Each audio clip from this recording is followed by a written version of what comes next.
کسان اتحاد نے پنجاب حکومت کو گندم کی خریداری کے لیے 1 ہفتے کی مہلت دے دی۔ چیئرمین کسان اتحاد خالد حسین نے خبردار کیا ہے کہ پنجاب حکومت نے 1 ہفتے میں کسانوں سے گندم نہ خریدی تو قومی شاہراہوں اور ریلوے ٹریکس کو بند کر دیں گے۔ وہ کوئٹہ میں پریس کانفرنس کر رہے تھے۔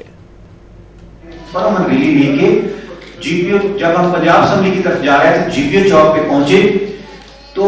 میں حیران تھا، ہم بالکل پرامن جا رہے تھے تو پنجاب گورنمنٹ، پنجاب پولیس نے اتنی طاقت کے ساتھ ہم پہ جو لاٹھی چارج تشدد کیا، جس میں کسانوں کے بچے تھے، بیٹیاں تھی، بزرگ تھے، انتہا سے زیادہ ظلم کیا۔ میں کہتا ہوں کہ ایسا ظلم میں نے کبھی ماشاءاللہ لا میں بھی ظلم نہیں دیکھا۔ گندم نہیں خریدی، ہم اپنے بچوں کے سمیت ٹریکٹر ٹرالیاں اور اپنی گندم اٹھا کے جو گاؤں کے قریب ہمارے روڈ ہوں گے، جو ہمارے جی ٹیز روڈ ہوں گے، جو مین ہائی ویز ہوں گے، جو ریلوے ٹریک ہوں گے، اس پہ آگے بیٹھ جائیں گے اور اس وقت تک واپس نہیں جائیں گے جب تک ہماری گندم نہیں خریدی جاتی اور جب تک جو ظلم کیا ہے ہمارے ساتھ اس کی پنجاب گورنمنٹ معافی نہیں مانگتی۔